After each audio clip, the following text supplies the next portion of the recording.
de santidade, porque o estado inicial de santidade é quando você aceita Jesus, é a santificação inicial, impactante, é a primeira que acontece, é instantâneo. Você aceitou Jesus, você entra no estado de santidade, você aceitou Jesus. A Bíblia diz que, quando a gente lê o livro de Atos, capítulo 10, se não verso 3, ele diz que quando você crê em Jesus, o teu passado, ele é passado a limpo. Então, se você creu mesmo em Deus, em Jesus, que Jesus derramou, morreu por você, você recebe a santificação. Só que você precisa continuar, porque isso é um processo. A santificação não é um estado único. Enquanto você estiver aqui na terra, vivendo, você precisa dar continuidade no teu estado de santificação. Então, o estado inicial é instantâneo. E para mim continuar esse estado de santificação, nós aprendemos no discipulado, que eu preciso, a primeira coisa que eu preciso é obedecer a Jesus, porque quando eu levanto a mão aqui na frente, eu venho aqui e confesso, segundo Paulo escreveu em Romanos, capítulo 8, verso 10, eu aceito Jesus como Senhor e Salvador. Aqui que tem uma grande diferença, porque todo mundo quer o Salvador, mas lá está escrito Senhor. Então, se eu aceito Jesus como Senhor, eu devo obedecer. Então, eu devo obediência a Jesus. Se eu não entrar num estado de obediência, eu já comecei a pecar, e eu já comecei de novo me sujar na lama do pecado. Porque quando eu desobedeço, eu quebro a fé. Qual foi o problema de Eva, quando ela deu ouvidos à serpente? Gênesis 3, capítulo 3, verso 1. Ela dá ouvido à serpente, e ela entra no assunto que ela não estava nem preparada, ela foi dar ouvidos, e ela começa a dar uma oportunidade para a serpente de lubriá-la, e ela peca, porque ela desobedece uma ordem, e essa desobediência foi falta de fé, porque a serpente diz assim: olha, Deus está te enganando, porque se você comer da árvore da vida, você não vai morrer, você vai ser igual a ele. Então, por falta de fé, que é desobediência, ela peca. Então, eu entrei no estado de fé, aceitei Jesus, estou prontinho para ir para o céu, se Deus me recolher, mas eu preciso continuar a obedecer, que é o sinônimo da minha fé. Se eu não obedecer, eu não estou tendo fé. E aí Jesus diz assim: todo aquele que é batizado, em nome do Pai, do Filho e do Espírito Santo, né, é uma ordenança, é a primeira ordenança. Se eu não obedeço essa ordem, eu já estou em desobediência, eu já estou em pecado, já não estou digno mais de receber a salvação, porque estou em pecado. Então eu tenho que me batizar. E aí você vai, faz o discipulado, em nome do Pai, do Filho e do Espírito Santo, por imersão, você é batizado, e você era ligado ao corpo como membro, agora você vai ser ligado diretamente em Deus. Agora você vai ser ligado na igreja, porque você se batizou, aceitou as normas, as ordenanças da igreja. Nós cremos no Pai, no Filho, do Espírito Santo, no batismo do Espírito Santo, na ressurreição, nós cremos no arrebatamento da igreja, nós cremos que nós não vamos estar aqui na tribulação, nós já vamos estar junto com Jesus. E aí batizou, Jesus deixou mais uma ordenança. Você vai ver que quando Paulo, falando aos Coríntios, capítulo 11, verso 23, ele fala do pão, do vinho, ele fala, né, dos irmãos, e ele fala: fazei tudo isso em memória de... Então é mais uma ordem. Eu preciso estar ceando todos os meses para mim cumprir a segunda solicitação do meu Senhor, porque Jesus se tornou nosso Senhor, meu querido. Quando estávamos no mundo, eu sei que é difícil de aceitar, tá? Eu sei que é difícil, né? Mas quando estávamos no mundo, nós tínhamos outro Senhor. Mesmo inconscientemente, O nosso Senhor era o outro, porque nós não obedecíamos a Jesus. Nós obedecíamos o que dizia o mundo. O que o mundo falava que estava certo, para nós estava certo. Então não era Jesus que era nosso Senhor, nós obedecíamos outro Senhor. Uns viviam aqui para obedecer o Deus do dinheiro, que é Mamon. Uns viviam para obedecer o Deus desse século, que é o Deus da mentira. Outros viviam para obedecer, né, aquela invariedade lá mas menos obedecer a Jesus. Mas teve um dia que você sentiu um desejo, você estava fraco, deprimido, sentido, você não conseguia caminhar direito, mas de repente veio algo no teu coração e você lembrou que uma pessoa havia falado que tinha uma igreja, que ministrava uma palavra, e você juntou todas as suas forças, pegou na mão da esposa, ou na mão do namorado, ou na mão de um irmão, e você chegou se rastejando, e de repente o Espírito Santo começou a falar com você, e começou a trazer a luz da verdade no teu coração, porque Jesus, quando ele ascende aos céus, ele fala: eu estou subindo para o Pai, mas eu estou enviando o Consolador, o Espírito Santo, que vai convencer o homem do pecado, da injustiça e das coisas erradas, e ele está aqui na presença do Espírito Santo, o Senhor Jesus. A Bíblia diz que ele não é o discurso de um homem que tem a capacidade de entrar no coração de outro homem, mas é o Espírito Santo. E naquele dia o Espírito Santo entrou no coração do presbítero Edmilson, entrou no coração do Ivan, do Reginaldo, do pastor Elcio, e eles falaram: eu preciso sentir a presença desse Deus. E ele, movido pela ação do Espírito Santo, levantou a mão e falou: eu quero servir este Deus com toda a minha força, com toda a minha vontade, e se jogamos aos pés de Jesus, aceitando Ele como Senhor e Salvador das nossas vidas. Naquele momento o Senhor teve misericórdias, porque quando a gente vem na frente, significa que nós estamos reconhecendo, o Espírito Santo fez, tocando o nosso coração, a gente reconhecer que a gente é um pobre pecador, que como Paulo escreveu aos Romanos, todos nós fomos destituídos da glória de Deus, e nós reconhecemos sim, que somos pecadores, e que fomos destituídos da glória de Deus, mas de repente o Espírito Santo falou: filho, para você tem solução, porque Jesus morreu na cruz do Calvário. Essa dívida que você deve, que você não consegue se libertar desses vícios, dessas situações constrangedoras, desses momentos difíceis, já foi cravado na cruz do Calvário, e Ele pagou o escrito de dívida. E de repente você vem aqui e reconhece que realmente eu era um pobre pecador, que eu, apesar de ter já quase 38 anos, de ter alguns títulos, algum status, eu reconheci que eu não era nada, e eu me joguei aos pés de Jesus e falei: Senhor, a partir de hoje, eu quero te servir, eu quero entregar a minha vida para o Senhor. Quantos já passaram por essa experiência, e hoje estão aqui, debaixo da bênção, e vivendo a glória de Deus? Quem é que é aqui? Levanta a mão. Só aqueles que já sentiram essa presença, glorifica o nome dEle nesta noite. Palmas para Jesus. Eu expliquei domingo passado, misericórdia era algo que os reis tinham um poder. Quando é que o rei usava de misericórdia? Quando existia um condenado, julgado e condenado.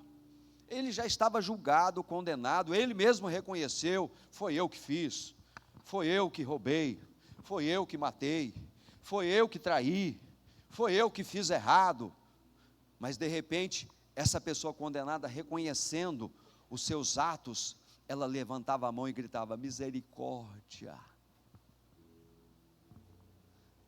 Sabe por que eu fico feliz?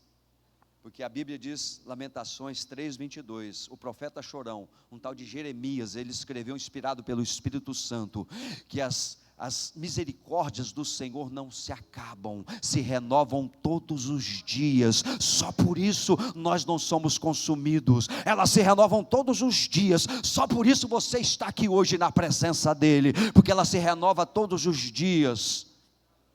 E o dia que nós aceitamos Jesus foi isso, nós reconhecemos que éramos pecadores, mas pela graça de Deus, nós recebemos a misericórdia, e Ele levantou o séquito de justiça e apontou, dizendo: está justificado pelo sangue do meu filho. Pastor, não estou entendendo, eu vou explicar para você. O rei, autoridade máxima, Deus Todo-Poderoso, Onisciente, Onipresente, Onipotente, com a sua presciência, Ele já sabia do meu e dos teus erros. Quando você estava sendo gerado, Salmo 39, verso 16, você estava sendo gerado no ventre da tua mãe, célula por célula se juntava, osso com osso se formava, Ele já tinha escrito a autobiografia da sua vida, Ele já sabia quem você ia ser, quem você ia ser, o que você ia fazer, Ele já sabia de tudo, e Ele escreveu no livro da tua vida a autobiografia perfeita. Ele falou assim: meus filhos vão ser mais do que vencedores em Cristo Jesus. Só os vencedores nesta noite. Levanta a mão. É pouco para quem é vencedor, é pouco para quem recebeu de graça. Levanta a tua mão e adore. Rapaz, domingo eu não conseguia nem pregar, tinha 5 homens aqui, hoje não tem nenhum. Eu vou falar em mistério agora. Tinha 5 aqui em cima. Traz água para mim, filha, por favor. Oh, glória! Mas por que misericórdia com graça? É porque nós ganhamos a salvação de graça. Quem fez algum esforço?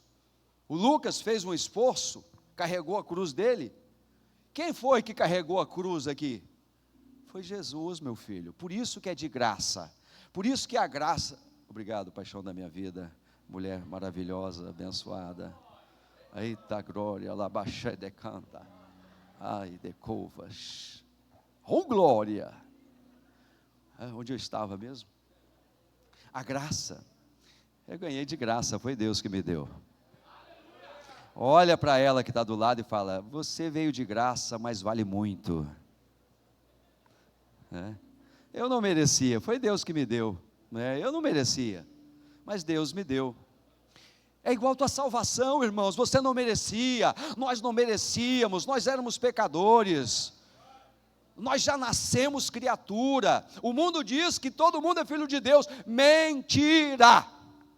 A Bíblia diz que todo mundo nasce criatura. Sabe que dia que você se tornou filho? O dia que o Espírito Santo falou com você. Ele chegou e falou assim: meu filho, tem um projeto na tua vida. Deus já escreveu a tua autobiografia, já escreveu todos os dias da sua vida. Você vai ser uma bênção. Aí o diabo soprava do outro lado, falando: não, é mentira dele, você não vai ser nada, você é um derrotado, você nunca fez nada. Todo mundo, até as pessoas da tua casa que você mais amava, falava que você não ia virar nada. Mas o Espírito Santo chegava e falava assim: olha, Cristo Jesus já pagou o preço. Você é mais do que vencedor. Você nasceu para vencer. Tomou posse. Quem vai tomar posse nesta noite? Você é mais do que vencedor em Cristo Jesus. Você só precisa obedecer o teu Senhor. Eu estava lá falando que nós obedecia a outro Senhor. Agora o outro Senhor impunha, te julgava, colocava um jugo pesado nas tuas costas, você tinha que carregar uma canga, colocava peso. Esse Senhor não, esse Senhor você serve por amor, Denilson. Vocês todos são servos da orelha furada. Tem algum servo da orelha furada aqui? O servo, obrigado, filho. Abraão, ele tinha um servo chamado Eliezer. Note bem que quando Deus falava com Abraão, ele falava: Senhor, tudo que eu tenho vai ficar para Eliezer, meu servo. Eliezer era um servo da orelha furada. O que é isso? Se você for um pouquinho lá atrás, Deuteronômio, Êxodo, você vai entender que o judeu, quando ele perdia tudo, ele tinha que pagar a sua dívida com os seus bens. Olhem para mim. Amém? Estou falando, 3 homens ali dá problema? É para mim, aqui nesse momento. Ai, já me perdi, olha, né? O servo da orelha furada, 7 anos, devia, perdeu tudo, tinha que pagar a conta. Dava a propriedade, porque não podia vender, e ainda ia trabalhar até pagar a dívida. Se fosse um hebreu nascido em Israel, 7 anos, vencia o tempo, e ele voltava com as suas propriedades e para a sua vida normal. Se ele fosse um hebreu, mas nascido fora de Israel, ele tinha que esperar o 50º, ou o jubileu. Se fosse no ano primeiro do jubileu, ele tinha que esperar 50 anos, para voltar para a sua propriedade, e para voltar a ser livre. Muitos desses escravos, servos da orelha furada, um deles, Eliezer, ele se torna um escravo da orelha furada. O que é isso, pastor? Quando ele recebeu a carta de liberdade, de alforria, ele chegou e falou: eu não vou mais embora, eu já estou vivendo 40 anos com meu Senhor, Ele é bom para mim, Ele é justo com a minha família, Ele me trata como filho. E ele chegava assim, Eliezer chegou e falou: Senhor, eu não quero ser alforro, eu não quero a liberdade, eu quero servir o Senhor, porque eu sirvo o Senhor com amor, porque o Senhor me trata com amor. Então eles tinham que documentar isso. Eles iam nos portais das cidades, chamava ali, né, os homens mais maduros, e com uma sovelha furava a orelha direita. Então todos os homens que tinham a orelha direita perfurada com uma sovelha, simbolizava que ele era um servo, mas não um escravo, mas ele era um servo por amor. Quando você entregou a vida a Jesus, você declarou: eu vou servir esse Senhor por amor, eu vou servir a Jesus por amor, porque Ele é bom para comigo. Ele tomou o meu jugo que me escravizava, Ele tirou o fardo pesado dos meus ombros, Ele me ajuda na caminhada, Ele me orienta, Ele me capacita, Ele colocou o Teu Espírito Santo sobre a minha vida, Ele me inspirou, trocou as minhas palavras, o meu vocabulário, colocou uma visão, uma direção sobre a minha vida. Ele repreendeu todos os espíritos malignos, demônios, toda a enfermidade. Ele curou as minhas feridas, derramou bálsamo e azeite sobre as minhas chagas. Ele me curou, Ele veio para me libertar da dificuldade. Eu sirvo a Jesus por amor. Só aqueles que servem a Jesus por amor nesta noite, que já começaram a sentir a presença do Consolador falando com você. Levanta a tua mão, levanta a tua mão, levanta a tua mão, porque nós fomos feitos à imagem e semelhança de Deus, para adorar o Todo-Poderoso. A adoração é 24 horas no céu, a adoração é 30 dias por mês, a adoração é 365 dias por ano, a adoração é de eternidade, eternidade. Te prepara, porque você vai morar no céu, e lá você vai adorar concomitante o Senhor. Vai ser de eternidade, eternidade. Então vamos treinar um pouquinho. Levanta a tua mão e adora a Deus.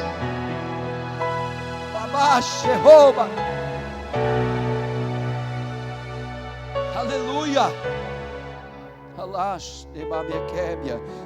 O tempo já está voando, eu não tenho mais, mas agora você entendeu. Quem convenceu você foi o Espírito Santo.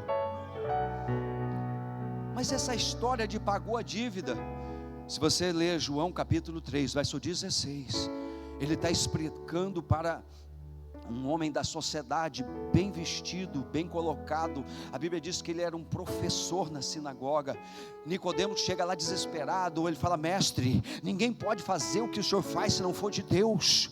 O Senhor pode me explicar, me dar um pouquinho desta unção, desta graça, dessa autoridade? Jesus olha para Nicodemos, como você está olhando agora para mim, bem na bolita dos seus olhos, como diz o meu irmão Gastão, né? Wilson Escobar, bem na bolita dos teus olhos, e ele diz assim: ei Nicodemos, se o homem não nascer de novo, não pode entrar no reino de Deus. Como pode um homem voltar para o ventre da sua mãe? Perguntou Nicodemos.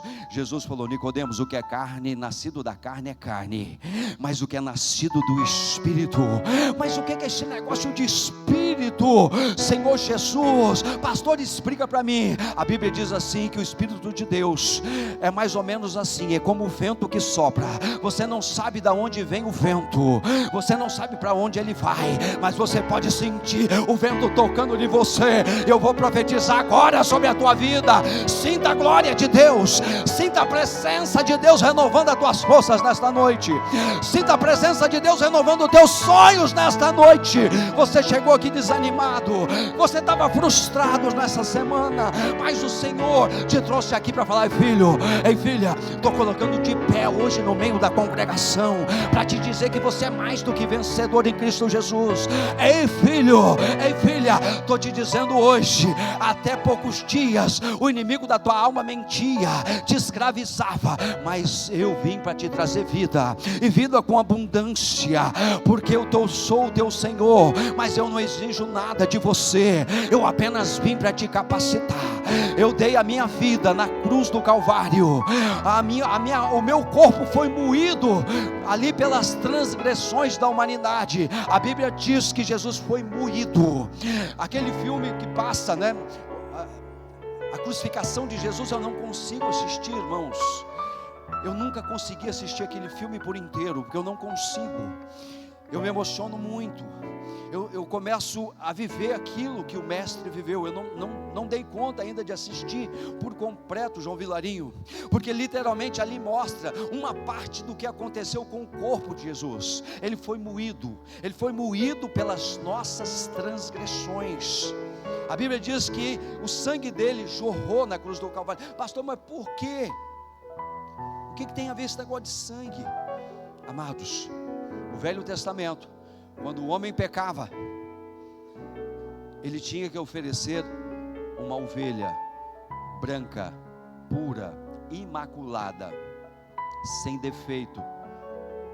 E a Bíblia diz que ele entrava pela congregação até chegar no átrio.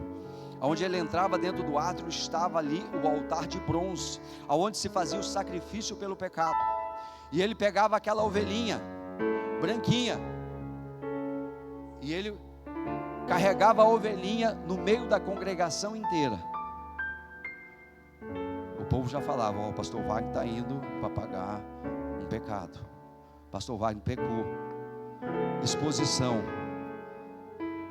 E a Bíblia diz que ele chegava perto do sacerdote, o sacerdote olhava a ovelhinha, não tem defeito, não tem mácula, colocava a mão na cabecinha da ovelha e falava: olha, Senhor, aqui está essa ovelhinha, que vai morrer no lugar desse pecador aqui, ele pecou, e nós estamos oferecendo o sangue desta ovelha aqui, que é pura, que é inocente, para pagar o erro e a injustiça dele.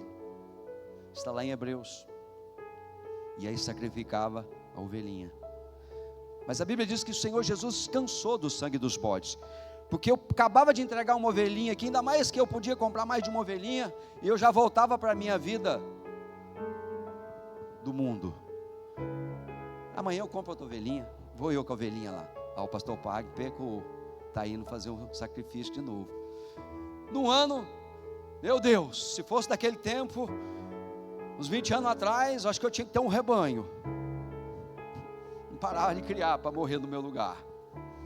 Só que o Senhor cansou dos sangues dos bodes, porque isso era uma sombra do Velho Testamento. Se você ler Hebreus capítulo 11, Paulo diz: ó, tudo que aconteceu no Velho está escrito, é uma sombra das coisas que Jesus vai cumprir no Novo Testamento. E a Bíblia diz que agora Deus ia apresentar o sacrifício perfeito, o sacrifício que valesse de eternidade a eternidade, o sacrifício que valesse para o meu pecado, para o pecado da missionária Marlene, do presbítero Mário, que valesse para o pecado da Grazi, o pecado de toda a igreja, de eternidade passada a eternidade futura. Aí a Bíblia diz que quem poderia fazer isso? Talvez um homem, se morresse por outro homem, se eu morresse, se o Roberto, eu não, mas se o Roberto morresse para me salvar, ainda está bom, né? Uma vida por outra vida, mas e o resto? Então o Senhor tinha um plano, Ele mandou o teu Filho, que é o Senhor dos Senhores, o Deus do universo, que tem visão futura e passada, que traz à existência as coisas que não existem. E a Bíblia diz que o Espírito veio sobre uma mulher simples, que gerou uma semente divina. E aí Jesus veio ao mundo para pagar o preço da minha dívida e da sua dívida. É um sacrifício que vale para a eternidade e eternidade. Por isso que a Bíblia diz que o Senhor enviou o teu unigênito, o teu único Filho. Amém? Agora vamos voltar para o texto aqui. E o que tem a ver isso com o pão? O que tem isso a ver com o vinho?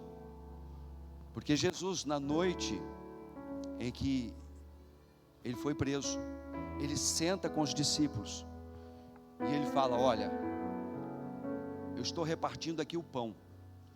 O pão, irmão Antônio, que simboliza o meu corpo, que é repartido por vós.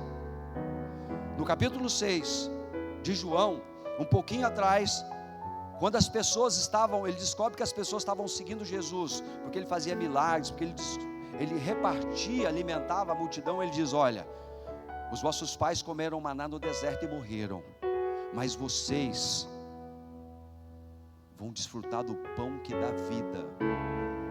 Eu sou o pão da vida, eu sou o pão que caiu do céu para ser repartido entre vós.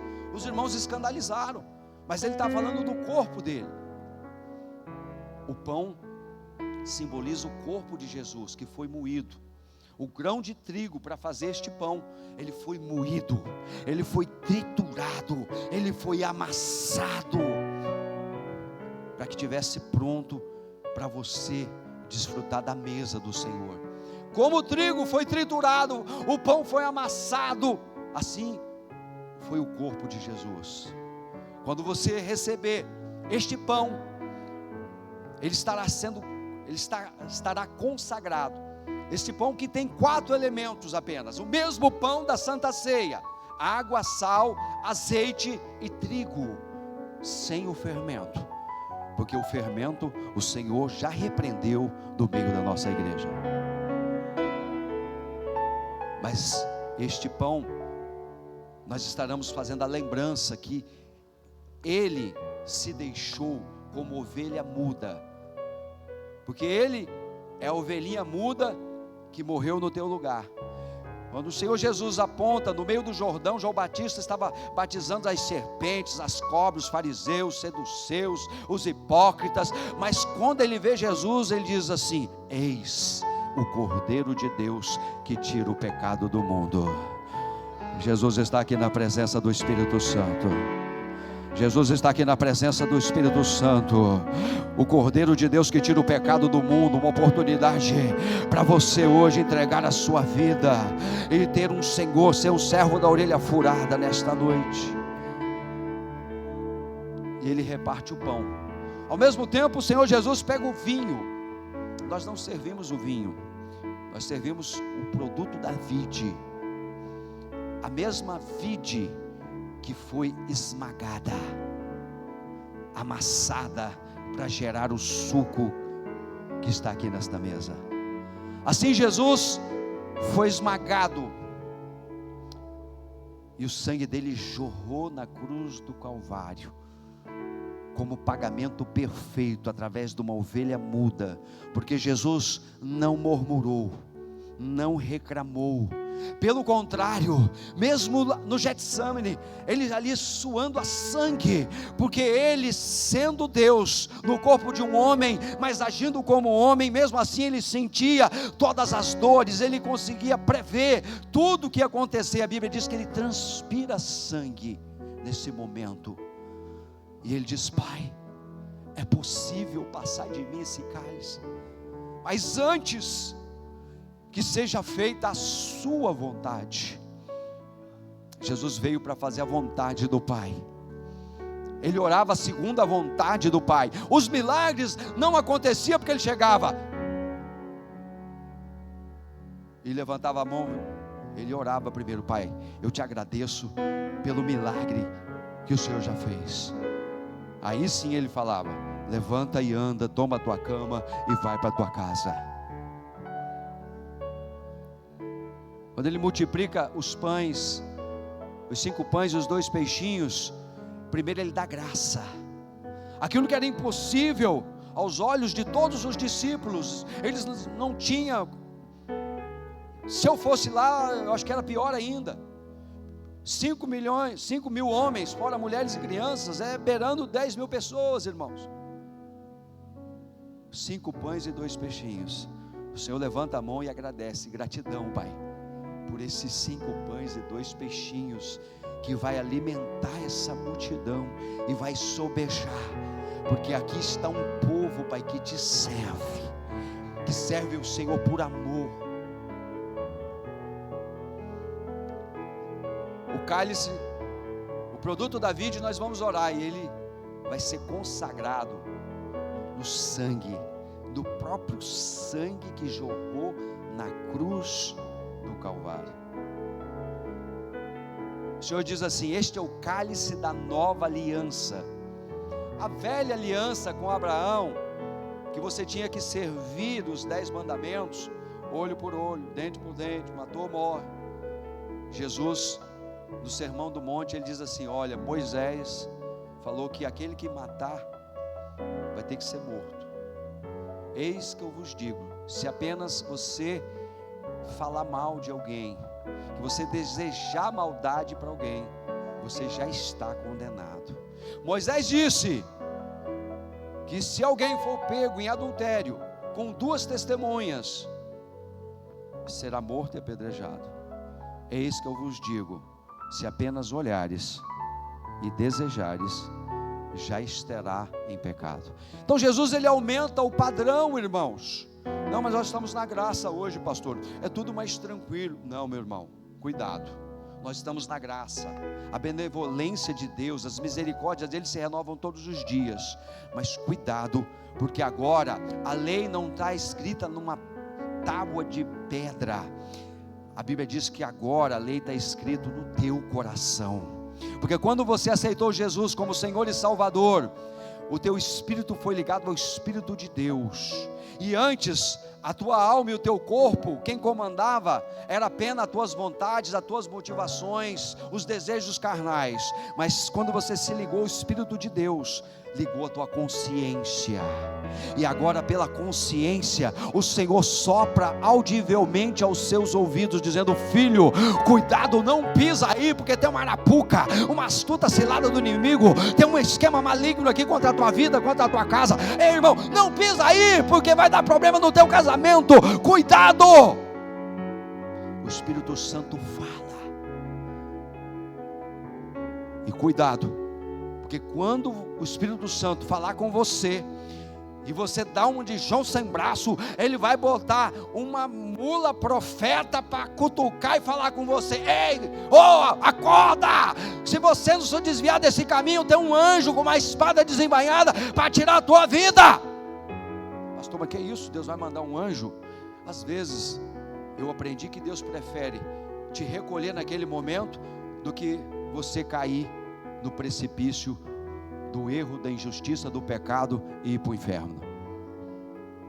Está na Bíblia. Olha, se você vê que o teu olho vai te fazer pecar, arranca. É melhor você entrar no céu com um olho só do que ir com 2 para o inferno. Se a tua mão esquerda, se você notar que ela vai te levar ao erro, à injustiça, corta. É melhor você entrar no céu só com uma mão do que ter as 2 e ir para o inferno. Pastor, o senhor está apelando, estava tão bonzinho, estava falando de servo, salvação. É que hoje é Santa Ceia, irmãos. Eu preciso lembrar você que nós precisamos participar do corpo e do sangue de Jesus, e precisamos estar aptos para continuar 30 dias vivendo essa santidade, vivendo servindo esse Senhor, viver desfrutando da benevolência e das misericórdias de Jesus todos os dias. É Jesus que falou, não foi eu, tá? Está lá em Mateus capítulo 5, pois você com ele, eu só estou entregando o que Deus está me dando. Então, irmãos, Acabou até a unção, né, irmãos? Tem crente aí embaixo? Amém? Antigamente a gente pregava seus negócios assim, mais assim, o povo dava glória a Deus, né? Aleluia, aleluia. Fala a Deus. Então, irmãos, o que nós vamos fazer agora é uma ordenança de Jesus. E eu dei toda essa volta para você entender por que participar do corpo e do sangue. Porque eu vou trabalhar, eu vou orar, eu vou ler a palavra, eu vou viver em unidade. Pastor, me ensina como é que eu faço para caminhar na santificação. Eu começo até bem, mas eu vou cansando, aí já me desvio. Tem um jeito, único jeito: participar do corpo e do sangue de Jesus. Segurar na mão do Espírito Santo e falar: Senhor, eu estou aqui para te servir. Senhor, eu anelo, desejo servir o Senhor. E eu, a partir de hoje, eu não me aparto mais da tua palavra. Lê um capítulo da Bíblia todo dia. Tira 10 minutinhos de joelho no chão e acompanha os trabalhos da igreja. Se une aqui, segura na mão dos irmãos, para ver se você não consegue viver uma vida de santificação. O pecado vai tentar te atrair, sim. Os velhos amigos vai tentar te sugar. O mundo vai tentar te atrair. O diabo é sagaz, é sujo, é traiçoeiro. Ele vai soprar no teu ouvido. Mas do outro lado, o Espírito Santo não só vai falar: fica firme que eu estou com você. E um anjo com a espada desembainhada vai botar o demônio para correr. Porque aquele que tem a marca de Cristo, o diabo não toca. Quem tem a marca de Cristo aqui? Só aqueles que têm a marca de Cristo. Vamos ficar de pé no nome de Jesus. Porque aqueles que têm a marca de Cristo vão participar do corpo e do sangue.